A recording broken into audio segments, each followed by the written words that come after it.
ಚಿಂದಿ ಉಡಾಯಿಸೋ ಖಾರ ಬಣ್ಣ ರುಚಿಯನ್ನು ನೀಡುತ್ತದೆ. ಮೆಣಸಿನ ಪುಡಿ ಚಿಂದಿ ಉಡಾಯಿಸೋ ಖಾರ ಬಣ್ಣ ರುಚಿ. ಮೆಟ್ರೋ ಹಳದಿ ಮಾರ್ಗ ಲೋಕಾರ್ಪಣೆ ಆಗಿದೆ. ಮೆಟ್ರೋ ಹಳದಿ ಮಾರ್ಗ ಉದ್ಘಾಟನೆಯನ್ನ ಮಾಡಿದ್ದಾರೆ ಪ್ರಧಾನಿ ನರೇಂದ್ರ ಮೋದಿ ಅವರು. ಆರ್ವಿ ರೋಡ್ ಬೊಮ್ಮಸಂದ್ರ ನಡುವಿನ ಮೆಟ್ರೋ ಹಳದಿ ಮಾರ್ಗ ರಾಗಿಗುಡ್ಡ ರೈಲ್ವೆ ನಿಲ್ದಾಣದಲ್ಲಿ ಹಳದಿ ಮಾರ್ಗ ಉದ್ಘಾಟನೆಯನ್ನ ಮಾಡಿಯಾಗಿದೆ. ಇದೀಗ ಮೆಟ್ರೋ ಮುಖಾಂತರವಾಗಿ ಎಲೆಕ್ಟ್ರಾನಿಕ್ ಸಿಟಿವರೆಗೂ ಸಂಚರಿಸಲಿದ್ದಾರೆ. ಇನ್ನು ಮುಂದಿನ ಕಾರ್ಯಕ್ರಮ ಯಾವ್ದ್ಯಾವ್ದಿದೆ ಅಂತ ಗಮನಿಸೋದಾದ್ರೆ, ಇನ್ನು ಎಲೆಕ್ಟ್ರಾನಿಕ್ ಸಿಟಿಯಲ್ಲಿರುವಂಥ IIIT ಸಭಾಂಗಣಕ್ಕೆ ಆಗಮಿಸ್ತಾರೆ ಪ್ರಧಾನಿ ನರೇಂದ್ರ ಮೋದಿ ಅವರು. ಇನ್ನೇನು ಕೆಲವೇ ಕ್ಷಣಗಳಲ್ಲಿ ಮಧ್ಯಾಹ್ನ 1 ಗಂಟೆಗೆ ಸಭಾ ಕಾರ್ಯಕ್ರಮದ ವೇದಿಕೆ ಅಂತ ಮೊದಲಿಗೆ ಹೇಳಲಾಗಿತ್ತು. ಅದರಲ್ಲಿ ಸ್ವಲ್ಪ ಬದಲಾವಣೆ ಆಗಬಹುದಾದ ಸಾಧ್ಯತೆ ಕೂಡ ಇದೆ ಅಂತ ಹೇಳಲಾಗ್ತಾಗಿದೆ. ಯಾಕಂದರೆ IIIT ಆಡಿಟೋರಿಯಂನಲ್ಲಿ ಒಂದು ಚಿಕ್ಕದಾದಂಥ ಸಭಾ ಕಾರ್ಯಕ್ರಮವನ್ನು ಹಮ್ಮಿಕೊಳ್ಳಲಾಗತ್ತೆ ಅಂತ ಹೇಳಲಾಗ್ತಾಗಿತ್ತು. ಆದರೆ ಈಗ ಅಲ್ಲಿ ಭಾಷಣ ಮಾಡ್ತಾರಾ ಅಥವಾ ಅಲ್ಲಿ ಎಷ್ಟು ಹೊತ್ತುಗಳ ಕಾಲ ಇರ್ತಾರೆ, ಅಲ್ಲಿ ಯಾವ ವಿಚಾರದ ಬಗ್ಗೆ ಪ್ರಸ್ತಾಪಿಸ್ತಾರೆ ಅನ್ನೋದ್ರ ಬಗ್ಗೆ ಯಾವುದೇ ರೀತಿಯಾದಂಥ ಸುಳಿವನ್ನು ನೀಡಲಿಲ್ಲ.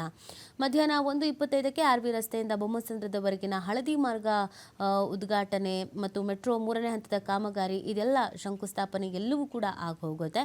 ಇನ್ನು ಸುಮಾರು ಒಂದು 2 ಗಂಟೆ ಅಥವಾ 2:05ಕ್ಕೆ ಕಾರ್ಯಕ್ರಮದ ವೇದಿಕೆಯಿಂದ ಪ್ರಧಾನಿ ನಿರ್ಗಮಿಸಲಿದ್ದಾರೆ ಅನ್ನೋದ್ರ ಬಗ್ಗೆ ಕೂಡ ಮಾಹಿತಿ ಸಿಗ್ತಾ ಇದೆ. ಮಧ್ಯಾಹ್ನ 2:15ಕ್ಕೆ ರಸ್ತೆ ಮಾರ್ಗವಾಗಿ ಹೆಲಿಪ್ಯಾಡ್ಗೆ ಆಗಮಿಸಲಿದ್ದಾರೆ ಅನ್ನೋದ್ರ ಬಗ್ಗೆ ಕೂಡ ಮಾಹಿತಿ ಸಿಗ್ತಾ ಇದೆ. ಇವತ್ತು 4 ಗಂಟೆಯಲ್ಲಿ 3 ಕಾರ್ಯಕ್ರಮ ಪ್ರಧಾನಿ ಮೋದಿಯವರು ಬೆಂಗಳೂರಿನಲ್ಲಿರುವಂಥದ್ದು. ಈಗಾಗಲೇ ಬಹುನಿರೀಕ್ಷಿತ ಯೋಜನೆಗಳಿಗೆಲ್ಲ ಚಾಲನೆಯನ್ನು ನೀಡಿದ್ದಾರೆ. ಇನ್ನೊಂದೆರಡು ಕಾರ್ಯಕ್ರಮ ಇದೆ. ಆ 2 ಕಾರ್ಯಕ್ರಮದಲ್ಲಿ ಭಾಗಿಯಾಗಲಿದ್ದಾರೆ.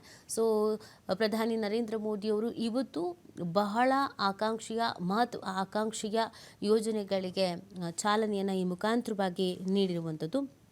ಇನ್ನು ವಂದೇ ಭಾರತ್ ಎಕ್ಸ್ಪ್ರೆಸ್ ರೈಲಿಗೂ ಕೂಡ ಹಸಿರು ನಿಶಾನೆಯನ್ನು ತೋರಿಸಲಾಗಿದೆ. ಹಳದಿ ಮಾರ್ಗದ ಮೆಟ್ರೋವನ್ನು ಕೂಡ ಲೋಕಾರ್ಪಣೆ ಮಾಡಲಾಗಿದೆ ಮತ್ತು 3ನೇ ಹಂತದ ಈ ಒಂದು ಕಿತ್ತಳೆ ಈ ಆರೆಂಜ್ ಲೈನ್ ಇದರ ಶಂಕುಸ್ಥಾಪನೆಯನ್ನು ಕೂಡ ಮಾಡಲಿದ್ದಾರೆ.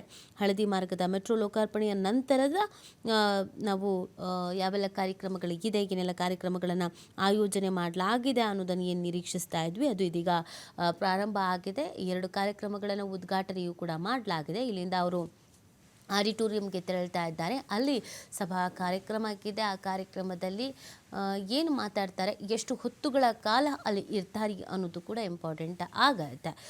ಬಹಳ ವರ್ಷಗಳ ಕನಸು, ಬಹಳ ವರ್ಷಗಳ ನಿರೀಕ್ಷೆ ಈ ಒಂದು ಕಾರ್ಯಕ್ರಮಗಳಿಗೆ ಚಾಲನೆಯನ್ನು ಸಿಗಬೇಕು, ಯಾವಾಗಿಂದ ಪ್ರಾರಂಭ ಆಗತ್ತೆ ಅಂತ ಈ ಮಾರ್ಗದಲ್ಲಿ ಸಂಚರಿಸುವಂಥ ಪ್ರಯಾಣಿಕರು ಕಾಯ್ತಾ ಇದ್ರು. ಅವರೆಲ್ಲರ ಕಾಯುವಿಕೆಗೆ ಇದೀಗ ಚಾಲನೆ ನೀಡೋದರ ಮುಖಾಂತರವಾಗಿ ಉತ್ತರವನ್ನು ಕೊಟ್ಟಿದ್ದಾರೆ ಪ್ರಧಾನಿ ನರೇಂದ್ರ ಮೋದಿಯವರು. ಇನ್ನು ಸಭಾ ಕಾರ್ಯಕ್ರಮ ಒಂದು ಬಾಕಿ ಇದೆ.